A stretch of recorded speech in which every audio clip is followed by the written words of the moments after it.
Hey there, welcome to today's question and answer essential oil question and answer period. So I get a lot of questions in my DMs on Instagram, so I thought, why not just come on here live and answer any questions that my followers might have concerning essential oils. So for those who don't know me, let me introduce myself really quickly. So hi, my name is Jessie. I started using essential oils in 2015, decided in 2019 I really wanted to dive in and formally study aromatherapy, essential oils. And I'm still doing my certification, but where I am in my program, I'm technically an aromatherapist by training. So that being said, there are a lot of things I feel like I can share with you guys and help you guys with in your essential oil journey. And of course, I still have a lot to learn. So thank you to everyone who is coming to this live. So hello. And no, we have just started the question and answer. So you came at the perfect time. So if you have any questions, feel free to ask them in the comment section. If not, I do have some that I will be going over. So the first question, a question that I hear a lot that I actually just saw in a Facebook group was, do essential oils expire? So essential oils don't technically expire, but they do have a shelf life. So they oxidize. And when this happens, the essential oil chemical constituents will change, okay? Some people are like, oh, chemicals, it must be fake. No, these are naturally occurring chemicals in the essential oil that were extracted from the plant. So this changes, their therapeutic value also changes. And when essential oils get to the end of their shelf life, there are some essential oils that are usually safe that become unsafe or less safe. So that's something to really know, that essential oils do have shelf lives. And I'm guessing the next question people might be asking, well, what are the shelf lives? Each essential oil is different depending on the chemistry of the essential oil. So I wrote down a few different places where you can find this information if you are interested. So one, if you buy plant therapy essential oils, which I'm an affiliate, I always have my shop link at the bottom of my, in the description of my videos. Plant therapy actually provides their customers with essential oil shelf life charts. So if you buy an essential oil, whether it be a single or a blend, you can also look at their charts to see what the general shelf life is of that essential oil. Keep in mind that that is representative of plant therapy shelf lives, not necessarily of all the other kind of shelf lives from different companies, because there's a lot of different factors that play into that. Another thing is, there's also a book that I have that some people may choose to use. It's called Essential Oil Profile. So this is a book that I've talked about in my other videos. And it goes over the different kind of safety information, drug interaction, shelf life, therapeutic properties of different essential oils. So 60 of them. Of course, I have a video down below explaining this if you want to know in depth what it is. And in this book, I can actually look up what the shelf life is of each essential oil. Well, the 60 essential oils mentioned. So I can see that ginger is 7 years. I can see that Siberian fir is 2 years, you know, and so on and so on. So this is really a nice, helpful book for those who are interested. For those who are like, oh, I don't really want to buy a book, I just kind of want to know generally what are the shelf lives. I actually wrote down some of Tisseran's guidelines for those who just want a general rule of thumb, and that is that the shelf life is 1 to 2 years for essential oils like citrus oils, neroli, lemongrass, tea tree, pine, and spruce oils. The majority of essential oils are 2 to 3 year shelf lives, and then there are some essential oils that have like 4 to 6 year shelf lives, such as like sandalwood, vetiver, patchouli. There's some that I didn't really mention, but that's just to give a general idea of the shelf lives of the essential oils. What else do I want to say about that? Something really important too, I had mentioned that some essential oils, once they pass kind of their shelf life, they've oxidized, they can become more risky, a little more unsafe. And I'm actually going to pull out one of my books. So if you guys know which books I like, you'll probably know which one it is. So 1 second, I'm going to reach over and grab it. And this book, drop the pen, is Essential Oil Safety book by Robert Tisseran and Rodney Young. And he actually has a section where he talks about this. So if you have this book and you go to page 82, you'll see that on box 5.2, 2, there's a list of different essential oils with possible increased risk of sensitization if oxidized. So I'm actually going to read them off to you just in case you guys are wondering like which essential oils are like become unsafe or can possibly be skin irritants, sensitizers when they're past their shelf lives. So we have angelica oils, anise, caraway, celery oils, cistus fruit oils, curry leaf, cypress, dill oils, elemi, fennel oils, ferula, never heard of that, fir oils, fleabane, I've never heard of that either, frankincense oil, so most frankincense oils, galbanum, gingergrass, grindelia, hemp, juniper oils, Canuka, which I know there's a lot of oils that people may not know what they are, larch, lemon balm, so Australian lemon balm, lemon leaf, longoza, mastic, myrtle, so aniseed, black pepper, Schwan pepper, white pepper, pine oils, Victoria, rammy bark, sage, so blue mountain sage, spruce oils, star anise, sumac.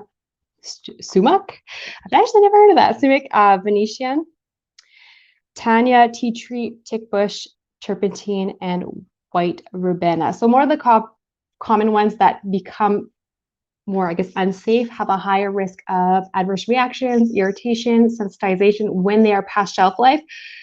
Generally speaking, we're looking at angelica oils. A lot of people will use citrus oils, a lot of frankincense oils, tea tree, pine oils, spruce oils, things like that. So the whole list, but those are the ones I feel like are the most popular, which is really interesting because tea tree oil is an essential oil that is considered to be really safe, right? Some people will even use it without dilution, so putting it directly on their skin. Again, that's not something I generally recommend as a common practice. It does happen. You know, there might be times where I actually have used it neat as an exception, but it's usually safe. But once it's oxidized, there's a higher risk of having adverse reactions. So that's something to know. It's generally safe, but if oxidized, there's higher risks of adverse reactions. So I think that's all I really want to say on the essential oils expiry date. Hoping that was helpful for those who are listening or coming here today. And I'm just kind of looking. Hi, Maya. It's nice to see you. I'm glad you're here. All right, and then the next question is, what's the Latin name for rosemary essential oil? I don't always know on the top of my head. I want to say Rosmarinus officinalis, but I'm actually going to look in my book. Yeah, Rosmarinus officinalis, and that's the one that I use, and it's most common. I'm not really sure off the top of my head if there's other kind of rosemaries, but those are the rosemaries that I've used in the past. So they have different kind of chemotypes as well. So it's important to know which chemotype you want when it comes to rosemary. Again, not every essential oil has chemotypes, but rosemary does. So there's like camphor, cineol, and it's not in this book, but there are other ones as well. All right. Back to my questions. If you have any, if you're here and you have questions, feel free to ask. All right, next one is, why is it a good idea to dilute essential oils? So I see a lot of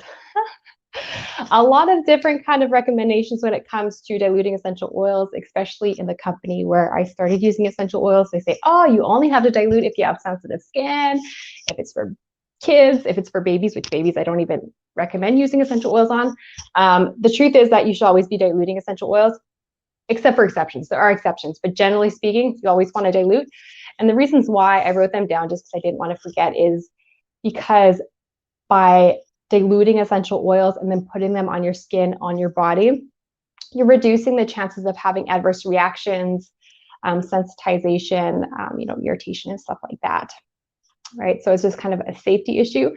Another thing is that if you, let's say you have shoulder issues, back issues, and you want that relief, usually just using 1 or 2 drops of essential oil is fine. But if you're putting just 1 or 2 drops directly, again, safety issues there, but you're not really covering your whole shoulder. So adding a carrier oil such as jojoba oil, coconut oil really helps to really cover a larger area, whether it be your whole back or your whole shoulder or whatnot.